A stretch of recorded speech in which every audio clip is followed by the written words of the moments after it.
Hours after the news first broke, the air over Europe felt strangely heavier, as if the continent itself understood that something irreversible had just taken place. In the gray light before dawn, when most capitals were still half asleep, NATO quietly moved several of its forward battle groups into new exposed positions along the eastern flank. The shift was precise, deliberate, and unmistakably bold. By the time sunlight reached Brussels, the alliance's posture looked entirely different from the day before. What had been routine deterrence suddenly resembled the opening choreography of a far more dangerous play. Reports rippled across global news feeds with the urgency of a storm siren. Satellites captured convoys pushing into border-adjacent zones. Radar networks tracked new aerial patterns, and diplomatic cables carried the unmistakable tone of alarm. The message, in essence, was simple. NATO had crossed a threshold it long vowed it would defend, but never openly test. For Russia, this was the moment it had warned against for years. The so-called red line now visibly breached. Inside the Kremlin, the reaction was immediate and fierce. Putin's televised address arrived with a cold clarity that sent tremors through chancelleries worldwide. His voice was steady, but the words carried a weight that hinted at both anger and calculation. Russia, he declared, would respond with measures that will shock those who believe they can intimidate us. It was the kind of warning that did not require translation. Even seasoned analysts struggled to describe the tone. Not bluster, not desperation, but something sharper, a signal that Moscow felt cornered, yet confident enough to escalate. Across the Atlantic, Washington absorbed the announcement with mixture of defiance and unease. The U.S. administration framed NATO's maneuver as a necessary reinforcement, a step taken only after months of growing Russian military activity and intensified pressure along multiple fronts. But beneath the official statements, a quieter anxiety simmered. This was the closest the alliance had come in decades to direct military entanglement with Russia, and everyone understood that intentions mattered far less now than perceptions. One misread move could bend the arc of history toward catastrophe. As images spread across global screens, the tension settled into the public consciousness like a gathering storm. Long-range missile units in Kaliningrad were suddenly active. NATO air defense grids were illuminated through the night, glowing like nervous constellations along the frontier. Diplomats called emergency meetings that seemed to blur into one another, while military planners reviewed scenarios once considered merely theoretical. And through it all, the world watched with kind of suspended breath, knowing that this moment, this precise alignment of decisions, fears, and warnings could define the course of the century.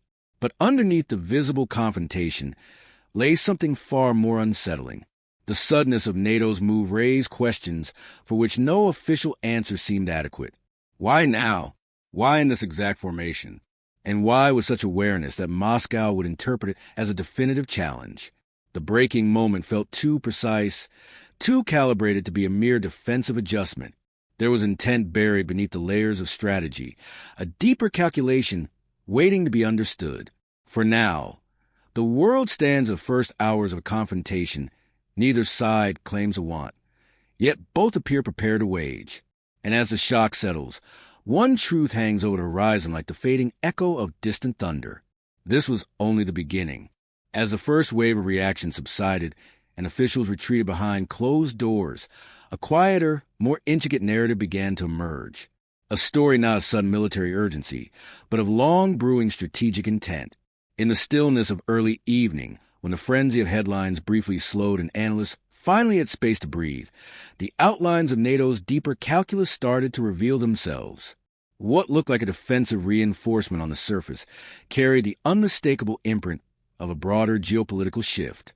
For months, senior figures across Europe had spoken in guarded language about the war's trajectory. They hinted at a creeping realization. The conflict was no longer confined to Ukraine's borders. With Russia escalating its long-range strikes and probing vulnerabilities across the eastern flank, leaders increasingly feared a scenario in which deterrence by words alone would no longer suffice. The alliance needed a demonstration, something unmistakable, something that would leave no doubt about its resolve. And so behind the scenes, momentum had been building toward exactly the kind of forward posture that materialized hours ago. Yet even that explanation felt incomplete. truly unsettled seasoned observers was the precision of the timing.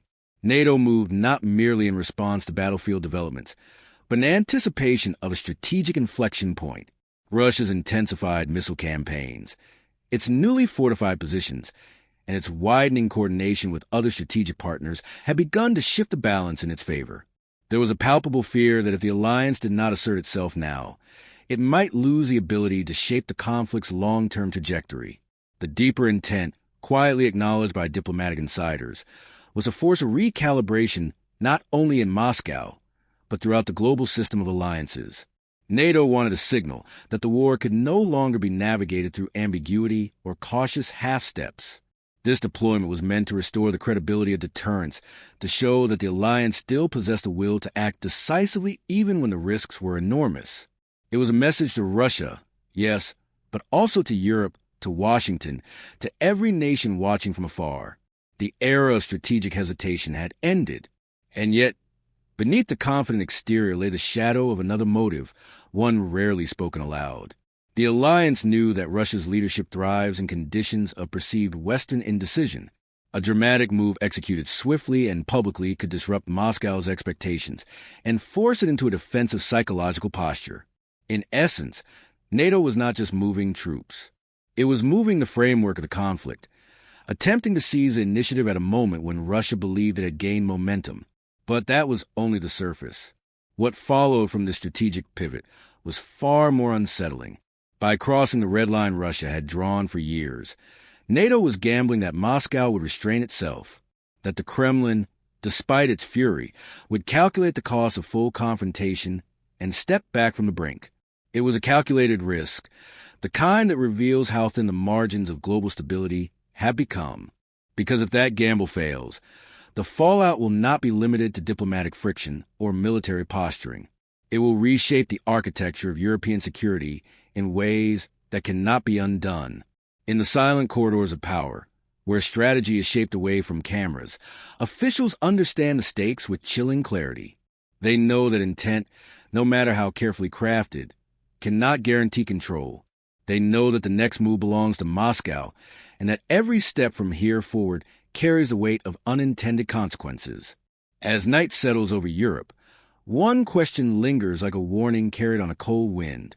Has NATO seized the initiative or set events in motion that no one can stop?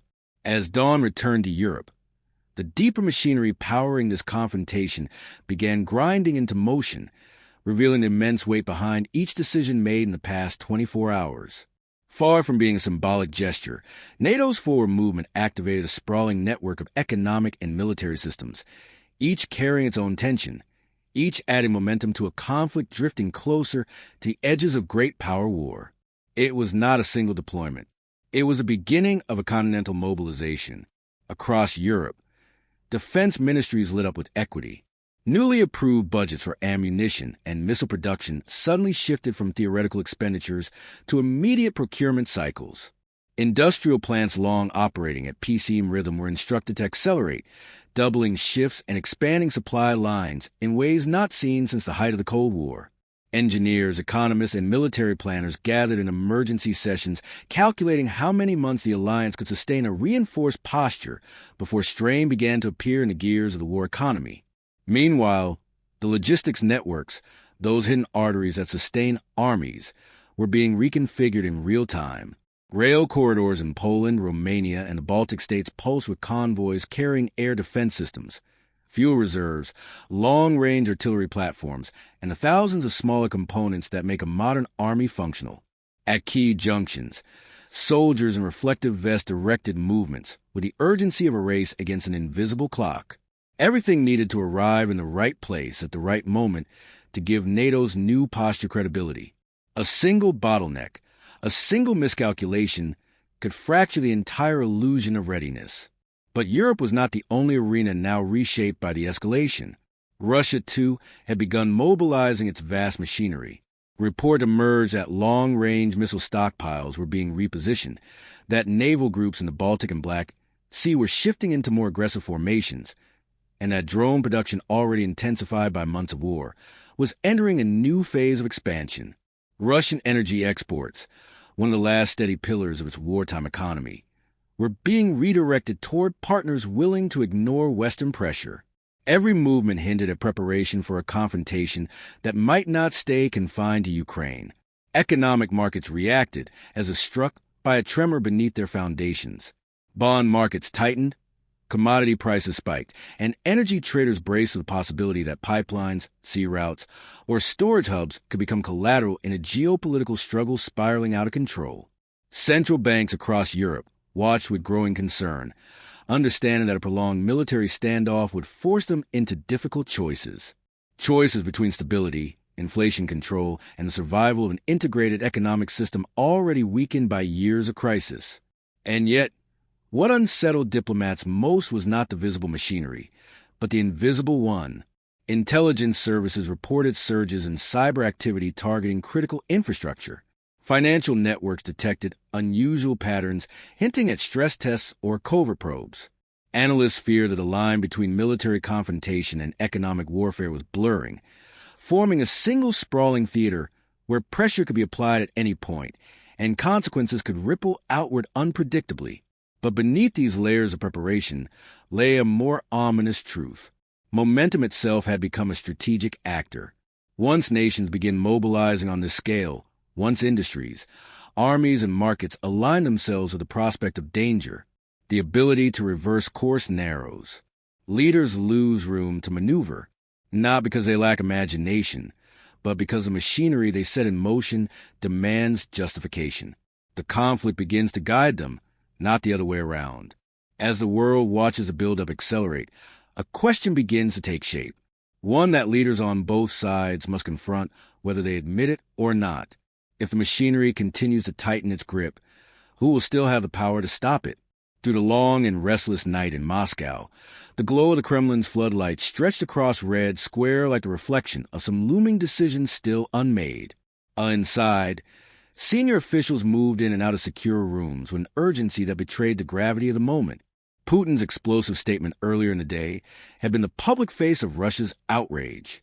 But what unfolded behind closed doors was far more complex and far more revealing of the fracture lines inside Russia's leadership.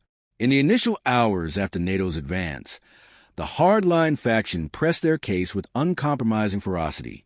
They argued that allowing NATO to cross a declared red line without immediate retaliation would signal weakness at a moment when the West was testing Moscow's resolve. For them, the calculus was brutally simple. A blow must be delivered, something unmistakable, something that would force NATO to reconsider the wisdom of inching closer to Russia's borders. Their proposals range from missile demonstrations over the Baltic to targeted strikes on military infrastructure beyond Ukraine.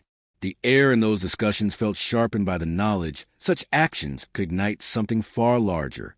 But not everyone around the table shared the hawk's appetite for confrontation. A more cautious group composed of economic advisors, military pragmatists, and political strategists urged restraint. They warned that a direct strike could trigger the very conflict Russia had long sought to avoid, a multi-front war against the world's most advanced military alliance. They spoke not in philosophical terms, but in numbers. The strain already placed on Russia's industrial base, the limits of its long-range missile stockpiles, the risk of spiraling economic collapse should the conflict expand. These officials understood that Russia's strength lay not in bold strokes alone, but in calibrating pressure with precision. Yet, as the debates wore on, one dilemma overshadowed the rest: how to retaliate strongly enough to preserve deterrence without pushing NATO into a corner from which it could not back down. Every option placed the Kremlin on a knife's edge. Too passive, and Moscow risked appearing vulnerable at a critical juncture. Too aggressive, and it might ignite the uncontrolled escalation both sides feared, but increasingly felt drawn toward. Complicating this was the internal political tension simmering beneath the surface. War had reshaped Russia's domestic landscape, tightening control while deepening the stakes of every decision. Putin's closest advisors knew that projecting strength was no longer merely a matter of foreign policy. It had become essential to maintaining stability at home.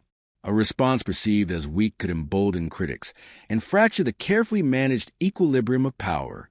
But a response too strong could create pressures the country was not ready to withstand. As these debates unfolded, Intelligence units delivered updates from the front lines and beyond. NATO air defense grids were fully activated. U.S. reconnaissance aircraft were flying extended routes. European governments were preparing for retaliatory cyber attacks. Russia's own missile forces were reportedly shifting into higher readiness states, though no official acknowledgement was offered. Each new report narrowed the margins of error, compressing the Kremlin's choices into a tightening funnel. Outside the walls of power, the mood in Moscow was tense but eerily quiet. Ordinary citizens went about their routines while sensing that the world had tilted slightly toward danger. Analysts who had confidently predicted that both sides would avoid escalation suddenly sounded uncertain. The old assumptions that red lines were rhetorical, that neither side would risk true brinkmanship, now felt fragile, exposed, and outdated. Yet the most unsettling element of all was this. Russia's leadership understood that the next move may define not only the war, but the country's strategic posture for a generation. The stakes were no longer confined to battlefield dynamics or diplomatic maneuvering. The very architecture of Russia's future, its alliances, its economy, its political cohesion now hung in the balance. And so the Kremlin's dilemma deepened. Caught between the desire to assert dominance and the fear of igniting a fire that could burn uncontrollably, the world watched for Moscow's next announcement, knowing that whatever path Russia chose, it would ripple far beyond its borders, shaping the destiny of nations. Across the Atlantic, the mood in Washington was taut, defined by a tension that settled over the capital like a low, unbroken hum. In the West Wing, lights burned long past midnight as senior officials briefed the president on every possible scenario. The NATO move, though coordinated, intentional, and publicly justified, had triggered a cascade of doubts behind closed doors. The alliance had crossed a threshold it could no longer retreat from, and Washington now found itself balancing two competing imperatives to show resolve and prevent a catastrophe. What troubled policymakers most was the speed with which events were accelerating. Hours after NATO forces repositioned, Moscow's threats had taken on a tone that could not be dismissed as theatrics. Intelligence analysts warned that Russian missile units had assumed new formations, and cyber defense teams reported unusual probing against Western infrastructure. The atmosphere felt like the early tremors of something larger, a moment in which the familiar strategies of containment and deterrence might no longer apply. Within Washington's policy circles, divisions became more visible. Some advisors argued that the alliance had acted out of necessity, that failing to respond to Russia's expanding reach would have signaled weakness and invited further aggression. They spoke with the conviction of those who believed history had taught the cost of hesitation.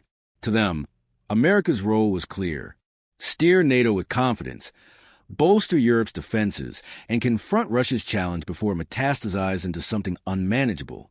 But others voiced a quitter, more sobering concern. They feared that the alliance had misread Moscow's tolerance for provocation. They worried that by stepping into what Russia considered sacred geopolitical space, NATO had created a situation in which Putin's leadership could not afford to back down. These advisors warned that the crisis might now be driven less by strategy and more by psychology, the dangerous collision of national pride, historical grievance, and political survival. If both sides needed a project's strength, then neither could easily de-escalate. Across Europe, these fractures took on their own contours. Eastern states, shaped by decades of living under Russian shadow, applauded the new posture with a mixture of relief and determination. For them, NATO's move was long overdue, a sign the alliance would no longer allow gradual encroachment to erode Europe's security architecture. Their officials spoke with the clarity of nations that had learned to read danger early and who now believed that deterrence required unmistakable action. But Western Europe saw things differently.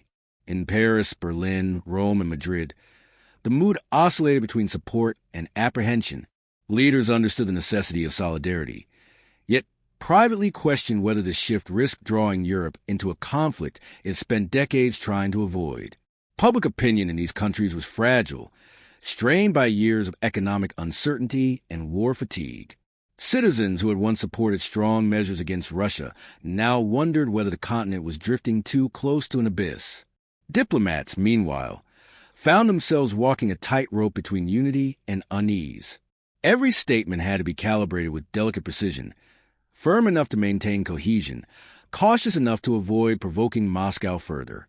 In back-channel conversations, ambassadors expressed fears that one misinterpreted signal, one accidental incident along the frontier, could ignite a chain reaction neither side intended.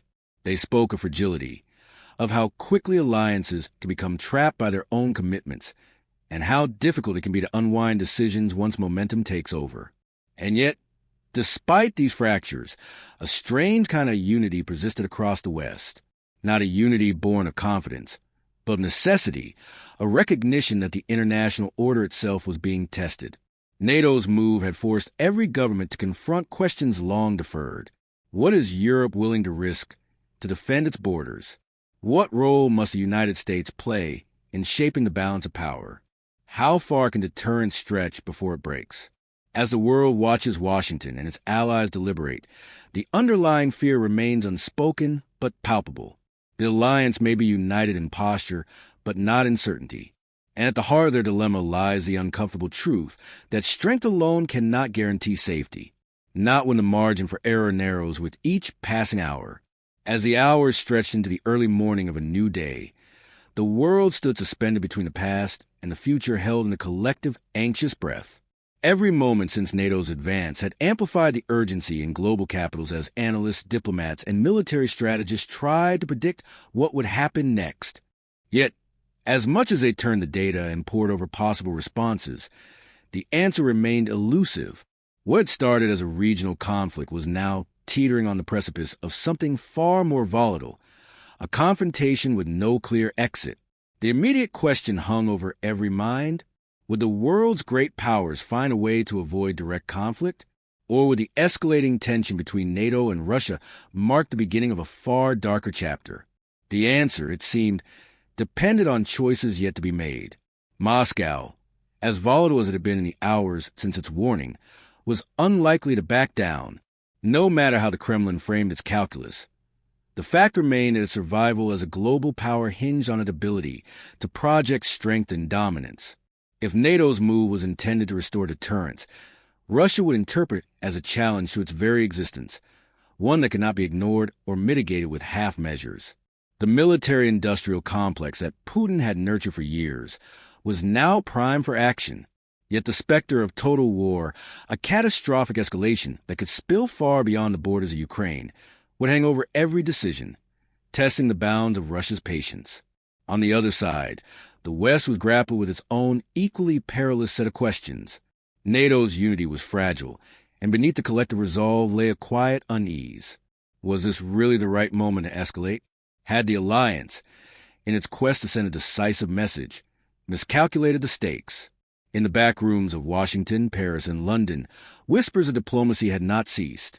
While public statements heralded unity, private conversations reflected growing concern about how far the West could afford to go before it risked losing control of the narrative entirely.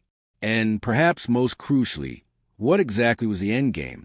Was the goal to contain Russia, to topple Putin's regime, or simply to establish a long-lasting security framework for Europe? As the hours turned to days, the military realities of the standoff continued to shape the next steps for both sides.